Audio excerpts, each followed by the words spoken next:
Let every go signal remind you that you do go farther with Signal gasoline. The Signal Oil Program.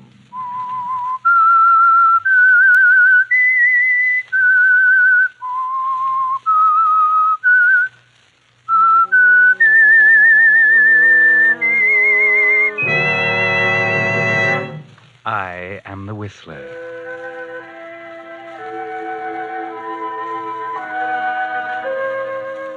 And I know many things, for I walk by night.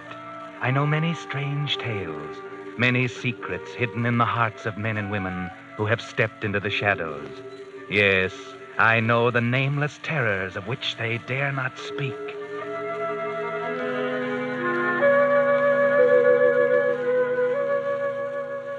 The marketers of Signal's famous Go Farther gasoline and motor oil invite you to hear another strange tale by The Whistler. Tonight, the story of a wild night on foggy Seal Rocks and the girl who was married to murder.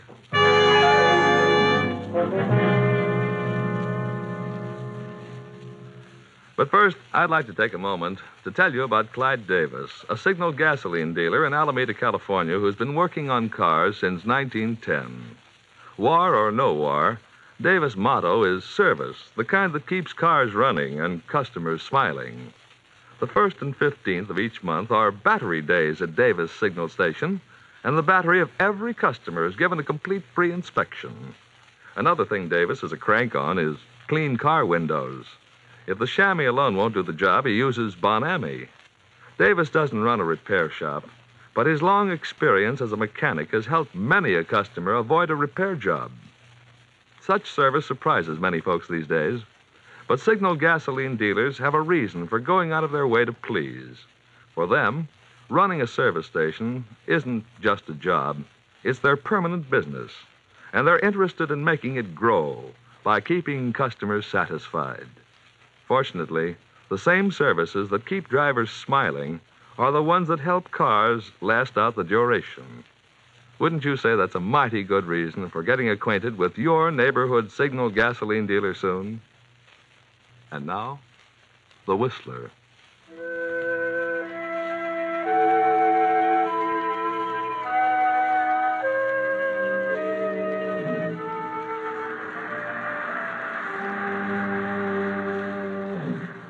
In the night, the convoys form, ship by ship, slipping into line, moving out past the Golden Gate, past the fog-enshrouded Seal Rocks in a cold dawn, past rocks where the tourists go, where the lovers go. You heard a scream? Yes. But the ships are not disturbed. They move on out into the Pacific, leaving far behind the body of a girl lying face down on the rocks, their wash reaching for her hair. Just a girl who fell off a cliff. Fell or was pushed.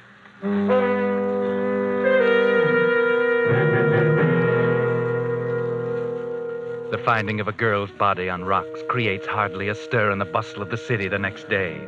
A brief item in the afternoon papers. A call for the coroner. Another entry in the police records. There are only a few people who notice. If we were to look for them, we might find them down on Montgomery Street, in a dirty little bar where artists and would-be artists and slummers hang out. Yes, there are a lot of people here who might know something about a body twisted on the rocks. For instance, that blonde giant at the end of the bar, sitting with his head in his hands, or the girl walking up to him now, sliding into the seat beside him.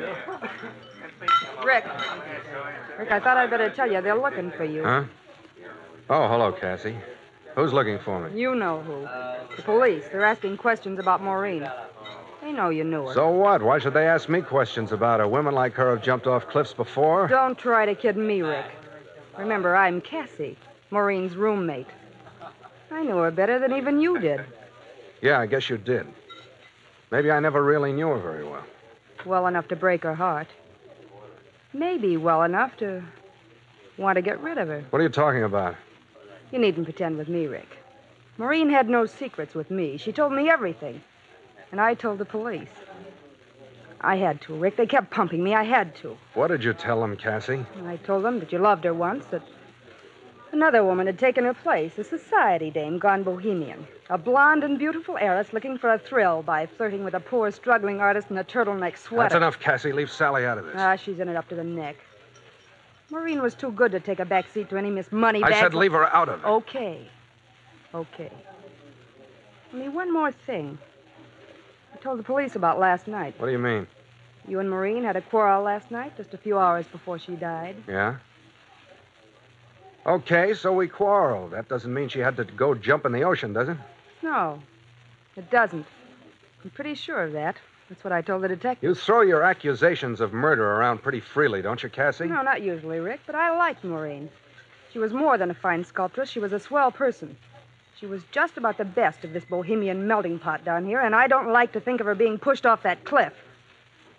Just remember that I'll do anything I can to help them get to the truth of this. I'll remember it, Cassie. Yeah, I guess you will. Okay, Rick. Better get your answers ready, because if I'm not mistaken, that Dick who just walked in is looking for you.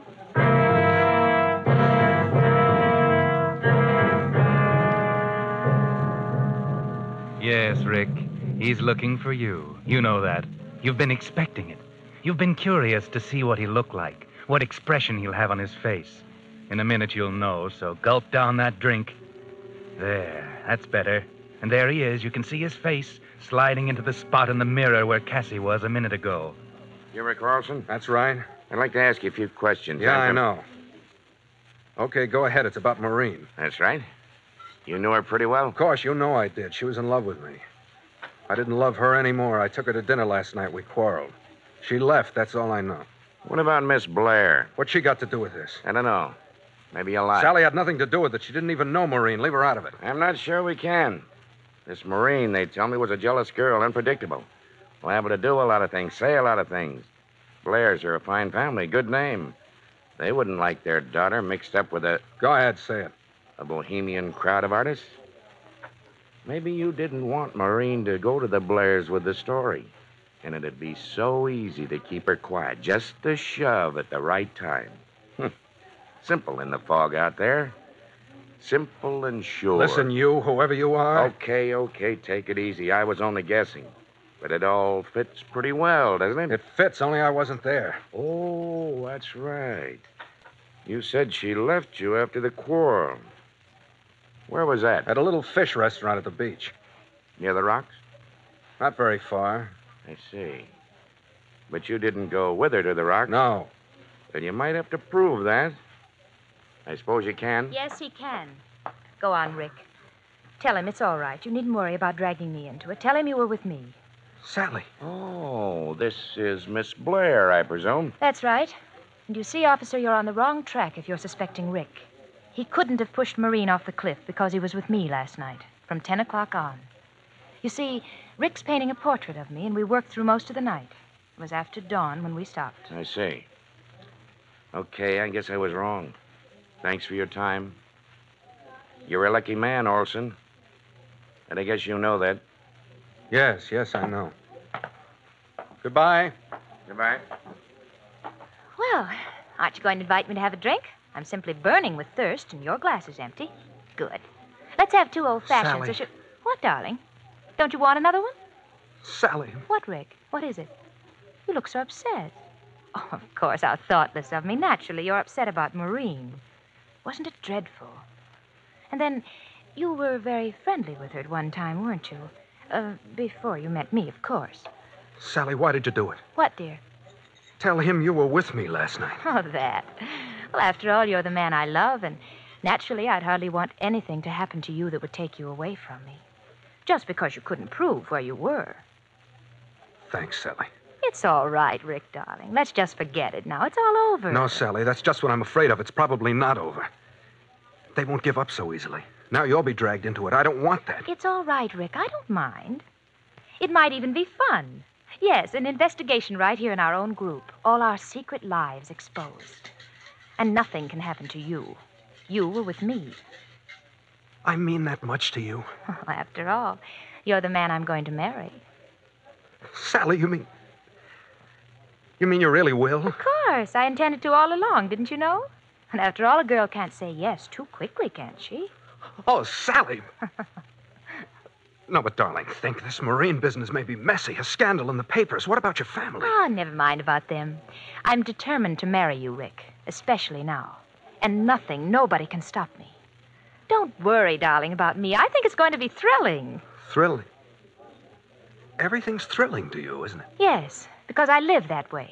I couldn't stand it just living like most people without any excitement or danger. What's the good of living if you can't have any fun? No, of course not, darling. Of course not. And when this mess is over and forgotten, I'll make you happy. Very happy. Oh, yes, Rick, I'm sure you will. When it's over. When it's over. But it's not over yet, Sally. In spite of your loyal attempt to save Rick, he's not quite safe yet. Some people are so suspicious. Some people aren't yet convinced of his innocence. Yes, there's going to be a trial for murder, the murder of Maureen. The date has been set, and as the district attorney prepares his case, he finds that each way he turns, there's a barrier. One barrier between him and conviction. Sally. Oh, good afternoon, Miss Blair. Sit down. Thank you. I called you in because I just wanted a few words with you before the trial. All right, I'm here. What is it? Miss Blair, I'm going to be very frank with you. All the evidence in the Morrison girl's case points to the guilt of Richard Olson. The coroner's jury believed him guilty. I believe him guilty. Any jury in the world would convict him on the evidence, except for one thing. Your word. Yes. I know he's innocent because he was with me. That's your story. You don't believe me? That's beside the point. It's my job to convict Richard Olson if he's guilty. I'll try to do that. But I said I would be frank. I haven't a chance if you testify that you were with him. The jury will take the word of Miss Sally Blair, the daughter of a powerful and famous family. Yes, of course. But it's for that very reason, Miss Blair, that I ask you to stop and think a moment. Think of what? Of yourself, of your family, of your position. If it should turn out later that Richard Olson was indeed guilty, could you forgive yourself for having aided a murderer? But he's not guilty. He was with me. Perhaps you haven't heard that Richard Olson and I are going to be married. Married? Yes, as soon as this farce is over. So you see, Mr. District Attorney, you're wasting your time. I see. And you think that you, the daughter of one of the best families in San Francisco, will be happy living the rest of your life with a murderer? Crime has to be proved. Rick will be acquitted. Yes, I guess he will. And so, Miss Blair, you will go that far for another thrill. I don't know what you mean. I'm marrying the man I love. He's accused of a crime of which I know he's innocent. I will testify to that effect. Rick was with me. Very well, Miss Blair. And may I wish you a very happy married life?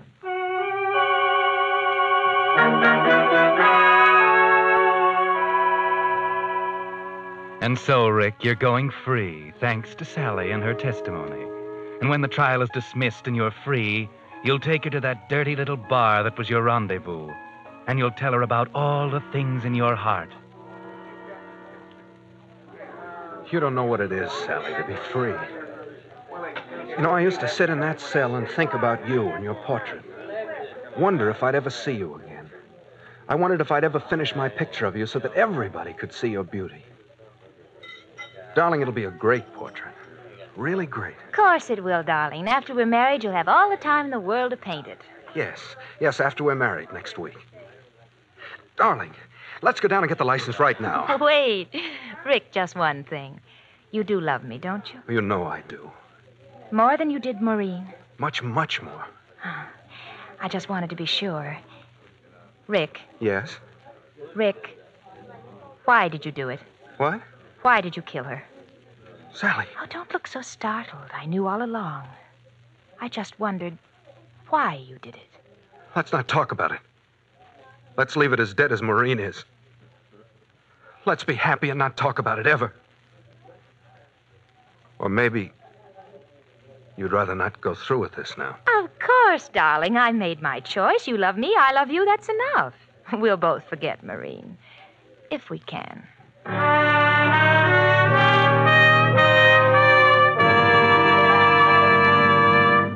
You are listening to the Signal Oil program.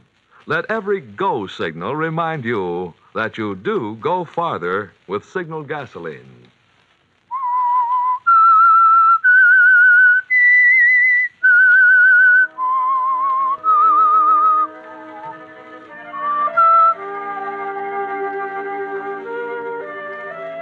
so Rick, acquitted of murder, and Sally, who saved his life even though she knew he was guilty, were married. Not a very happy start for a marriage, was it, Rick? It somehow changed things to know that Sally knew. But then it was only Sally. Charming, beautiful Sally, who got a thrill out of life. After all, she wouldn't have saved you, wouldn't have married you if she hadn't loved you. Would she? Sally, hurry, come see. What, dear? The portrait, I've finished it. It's wonderful. Come and see it. Just a minute. I'm doing my hair. But aren't you excited? Of course, darling. Can't you wait? No. Oh, all right, Rembrandt. Where is it? Don't joke, sweet. This is my masterpiece. Cast not upon it a jaundiced eye. It's very good, Rick. I think it will sell. Sell, by Jupiter. The woman's a commercial money grabber. Sell nothing. It'll be famous. Do you really think so? I'm glad. It's a great painting, Sally, because you're in every line of it. You and my love for you. That's very sweet of you, Rick. You're so cool. Why? Well, I thought you said the portrait was of me. Yes, and so a composite of all the loveliness of the world. Rick, I don't have green eyes. Neither does the... So she does. Do you know I didn't realize it? I meant to make them blue. And my nose doesn't turn up like that. I'm not complaining, you understand. If someone Now, else... don't start that again, please. Rick, are you really happy with me? My gosh, what a question. But you never go out. You just sit here night after night and brood. I like to stay home. Rick, are you in love with a girl with green eyes? Don't be silly. I love only you, and you know it. Besides, you yourself say I haven't left this studio in weeks. A fine clandestine love affair, that is. Let me see the picture again, huh? Yeah. Mm-hmm. Didn't Maureen's nose turn up that way? And if I remember, her eyes were green. Just that shade of green. Is your conscience bothering you, Rick? Shut up. We weren't going to talk about it. Why don't you want to talk about her? What are you so afraid of? Does she haunt you? Stop being jealous of a corpse, Sally. Can't you stop hating her now that she's dead? I'm not jealous, Rick. And it was never Maureen I hated, never. That has a chilling sound. What are you driving at? Or is that what killing someone does? Does it make you fall in love with them? Let go of me, Rick. Don't hurt me. I'm your wife, remember? You don't have to be afraid of me. You know that, don't you? I'm not sure. You're so afraid. I thought it would be exciting being married to a murderer, that we'd have a deadly secret to share as no one else could, but it's dull. We can't do this, and I can't say that because you're afraid. You'd like to hate me, but you don't even dare do that. Loving me is all that keeps you together. It's dull, Rick. I imagine that you'll manage to find some amusement. I imagine I will, sooner or later.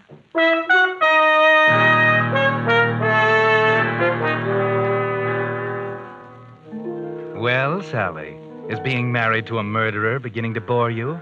But as Rick says, I imagine you'll find some amusement, even if it's only with Tommy Melvin. I need a drink. Come on, Tommy. Buy me one. Oh, where's Rick? Oh, he's at an art dealer's. He'll be along. You know, sometimes I think he loves that painting better than me.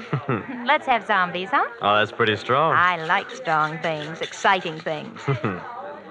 You're bored, aren't you? A little. You're not very happy with Rick, are you? Not very. Well, it's none of my business, of course, but why did you marry him? He's hardly your type. Marrying Rick was the biggest thrill I've ever had. You'd do anything for a thrill, wouldn't you? I like that. I bore easily, Tommy, and I don't like being bored. I want to feel everything I can, every emotion, every experience I can crowd into my life, good and evil. You're without conscience, Sally. You could do anything and not look back. I like that, too. Thanks. But I don't quite see your marrying Rick in that light. I didn't think you would. You could leave him, you know. I'm going to New York next week, and you could come along, Sally. I'd like to have you. Thanks, Tommy. You're sweet. It might be fun. Give me some time to think it over. I'll let you know. Tomorrow? All right. Here comes Rick. You better leave. Oh, Tommy, here's a nickel. Drop it in the jukebox, will you? Number 17. Sure. You won't forget, Sally. No, I'll call you in the morning. Hello, darling. I've been waiting for you. So I see, but not alone. Rick, you're not jealous of Tommy. No, I guess not. You have a drink? No. Sally, listen, I've got to talk to you. We've got to come to some understanding. I found my painting on the back porch this morning. The fog might have ruined it. That painting is great. It will hang in the Metropolitan. It's more important than my life, Sally. Remember that. I'm sorry. You're so morose lately, dear. What's wrong? I don't like it, Sally. What? I don't see you anymore. You're never home. You're always here or out with that Tommy Melvin. And when we are together, you ask questions like, how does the tide sound at 2 a.m? Or you wonder what that murderer in San Mateo feels, and you watch me. When we pass Marine's old apartment house. When I hear a police siren in the street, you watch me.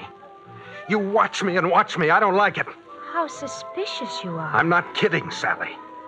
I've walked around and around the streets, making up my mind, and now I'm determined to say it out.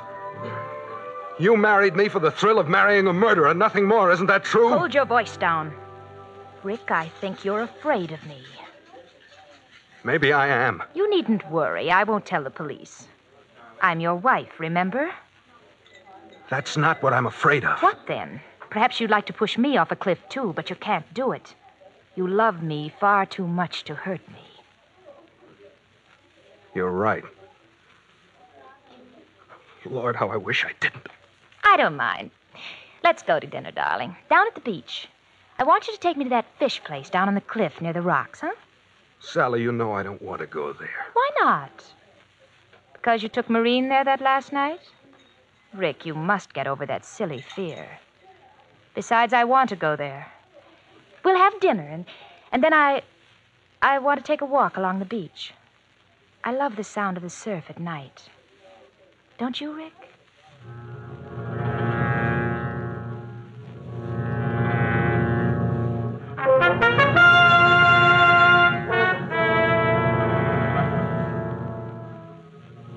There's something strange here, Rick. Something very strange.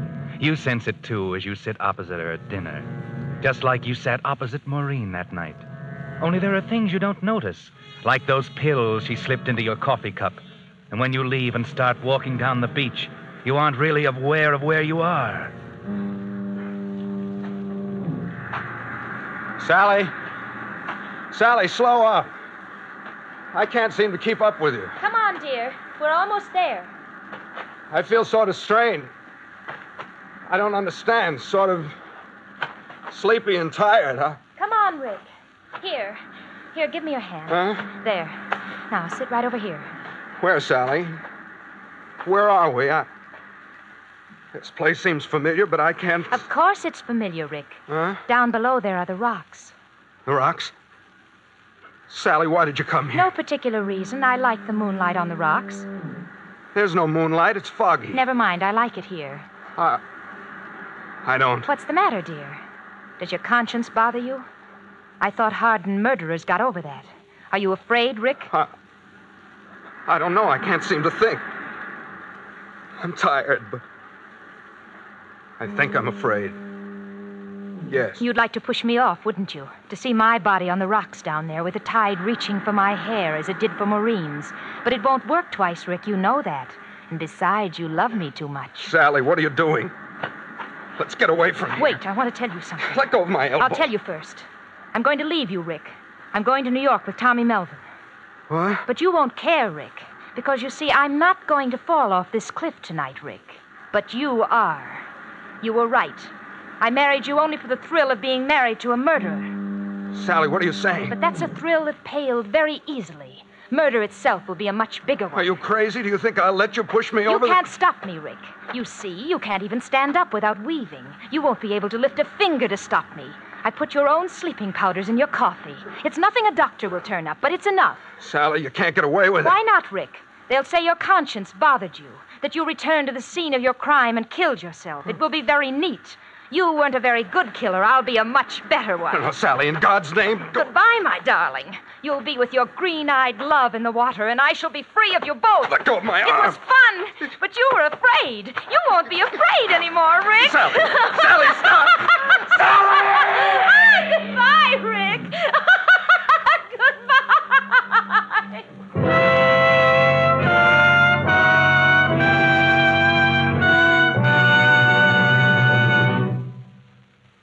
But that's not all of this strange story. In a moment, the Whistler will be back to tell you what really happened. Meantime, I think you'd like to hear how science has finally defeated the great cause of gasoline waste and motor troubles, carbon. Motor experts say carbon causes noise, overheating, loss of power, and often the destruction of expensive motor parts. After years of research, engineers have found a formula that actually dissolves carbon. And that priceless formula is incorporated into every quart of Signal's famous 4-star motor oil. As a result, Signal's 4-star motor oil helps motor performance in not just one, but two important ways. First, its rich paraffin base protects moving parts with a tough, lasting film of lubricant that resists heat and wear. And second, Signal's 4-star oil actually dissolves out carbon to help your motor run better and your gasoline go farther. Since both gasoline mileage and motor performance are doubly important these days, one of the greatest favors you could do your car and your ration coupons is to switch to Signal's finer carbon-removing motor oil that costs no more than ordinary oils.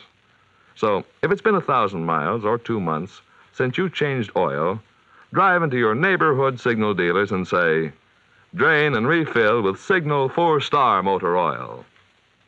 And now, back to the Whistler.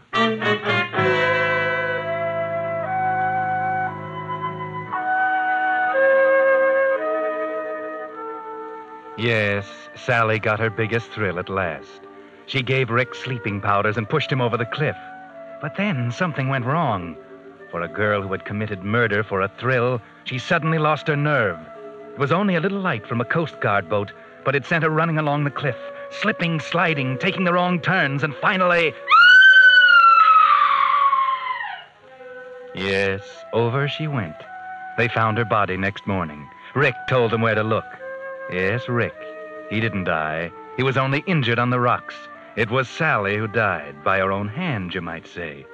But the police didn't see it that way. They didn't know Sally was the girl Rick loved too much to kill. So they said she was pushed. Twice was enough. So Rick was sent upstate for a permanent change of address. Only just before he left, a strange thing happened. The committee from the Metropolitan Museum of Art came to see his painting. They were a little surprised. It was very beautiful, but there had been an accident. Someone had been a little careless with some paint remover. The girl in the picture had no nose, and you couldn't tell if her eyes had been blue or green. Sally might have known, but then the rocks don't tell their secrets. The tide doesn't testify.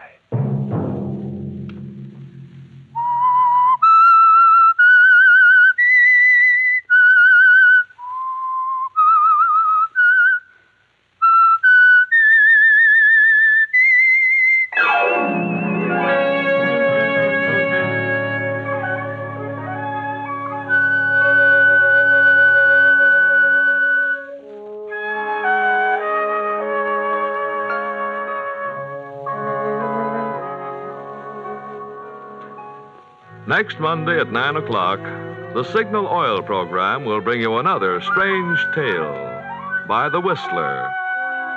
The Signal Oil program is broadcast for your entertainment by the Signal Oil Company, marketers of Signal's famous Go Farther gasoline and motor oil, and by your neighborhood Signal oil dealer, who is at your service daily to keep your car running for the duration. The Signal Oil program was produced and directed by George W. Allen, with story by Robert Libet and music by Wilbur Hatch. Is transmitted to our troops overseas by the Armed Forces Radio Service. Bill Pennell speaking for your friend, the Signal Oil Company, and suggesting once again that you let every go signal remind you that you do go farther with Signal gasoline. This is CBS, the Columbia Broadcasting System.